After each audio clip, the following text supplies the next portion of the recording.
Putin described summit with Trump as substantial, despite being a rehearsal. Russian President Vladimir Putin said Monday that the first meeting with his American counterpart Donald Trump was expected to be a warm-up, but the talks turned out to be very substantial. I must say that I had no special expectations, since this is the first such a meaningful meeting, and, in my opinion, it was originally supposed to be a sort of a warm-up so that later on, in the course of our future contacts, we could speak more substantively, Putin said in an interview with Russia's Channel 1 television following talks with Trump in the Finnish capital of Helsinki. But it turned out quite differently. The talks were really very substantial, Putin stressed. He added that the conversation with Trump was, indeed, very friendly. Vladimir Putin also said that Donald Trump is a very professional person, who is capable to listen to other people and understand their arguments. However, the U.S. leader keeps his own opinion on many issues. He is a very professional person with knowledge of the matter. He listens to and understands arguments. On some issues he keeps his own opinion, including on the Joint Comprehensive Plan of Action on Iran's nuclear problem, as I have already mentioned. I can tell you that everyone considers him to be solely a businessman. I think it is not like this. Because, after all, he has already become a politician, as he can listen and hear what the voter, the population, wants from him. And he is good at doing this, Vladimir Putin said in an interview. Moreover, Russian president said Monday he discussed during his meeting with U.S. President in Helsinki all issues that had been prepared in advance by their aides.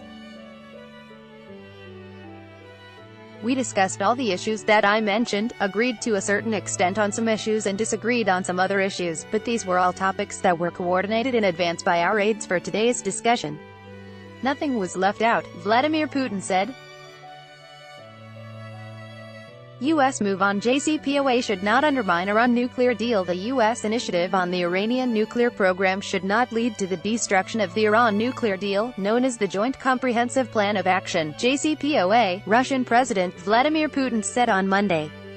The United States would like to draw Iran's attention to its resolute policy to missile programs, but in our view, this should not lead to destruction of the JCPOA, Vladimir Putin stressed. It would be a pity if the JCPOA ceased to exist, Vladimir Putin added. The Russian position remains unchanged regarding the Iranian nuclear program, and we believe that the JCPOA is an instrument that makes it possible to guarantee the non-proliferation of nuclear weapons in general and in the region in particular, the president said. Iran is one of the countries most extensively monitored by the International Atomic Energy Agency (IAEA) today, and it would be a shame if this tool ceased to exist, Vladimir Putin said.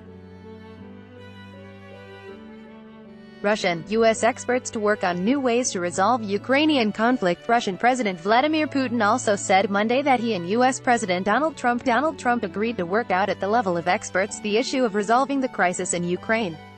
We talked about Ukraine. There are some new ideas on ways to resolve the crisis in the southeast of the country, and we agreed to work it out at an expert level, Vladimir Putin said. He stressed that this could be a move forward in the settlement of the Ukrainian conflict. Russia, U.S. on right way to settle Syrian crisis. In broad sense, Russia and the United States are on the right way to resolve the situation in Syria, and even in broader sense, Russian President Vladimir Putin said on Monday, in general, it seems to me that we are on the right track in terms of resolving the situation in a broader sense, not just a purely Syrian problem, Putin said. On some issues, as you could see at the press conference, we agree, in particular, on some issues of settlement in Syria, in particular, in the southern zone of de-escalation, in the Golan Heights, taking into account the interests of Israel. We earlier talked about it with our Iranian partners, the Russian president said. It is vital to create the necessary conditions for the return of refugees to Syria, Putin added. Russia and the United States must take more resolute joint action to address this issue, he noted. The Russian leader recalled that the Syrian authorities and the army now control a territory where more than 90% of the population lives. In order to return many people to their places of permanent residence, we need to create conditions for this. Let's remember that there are more than 3 million refugees in Turkey and another million in Lebanon.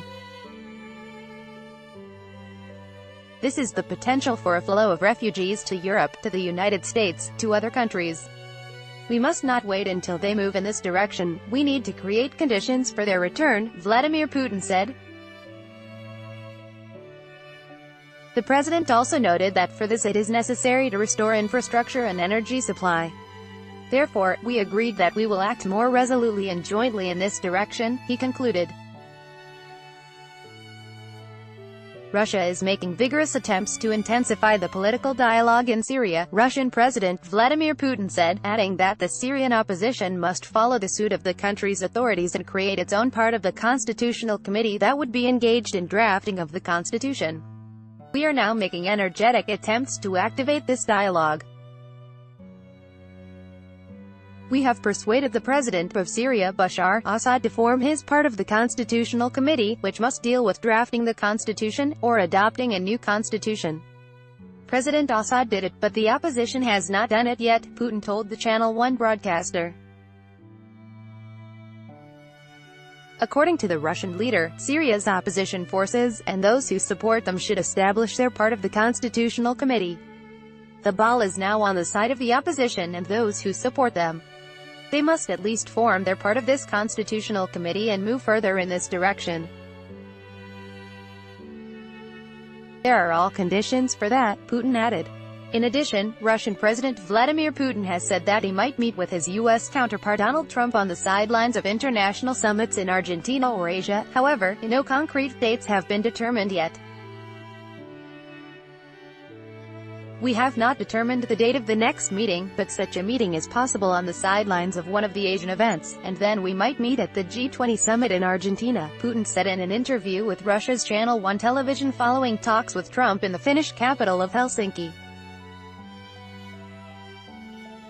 Trump has great confidence in his intel people. U.S. President Donald Trump said in a statement on Monday that he has great confidence in his own intelligence people but knows that the United States and Russia need to get along. I have great confidence in my intelligence people. However, I also recognize that in order to build a brighter future, we cannot exclusively focus on the past. As the world's two largest nuclear powers, we must get along, Trump said in a Twitter message. As I said today and many times before, I have great confidence in my intelligence people. However, I also recognize that in order to build a brighter future, we cannot exclusively focus on the past. As the world's two largest nuclear powers, we must get along. Trump, at Real Donald Trump, 16/2018. Trump's statement comes after the U.S. president said during a press conference earlier on Monday that he did not think Russia interfered in the 2016 U.S. election. Statements about election interference contradict an intelligence assessment from January of 2017. Russian officials have strongly denied allegations that Moscow attempted to tamper with the U.S. election campaign and have emphasized that none of the accusations had been backed by evidence.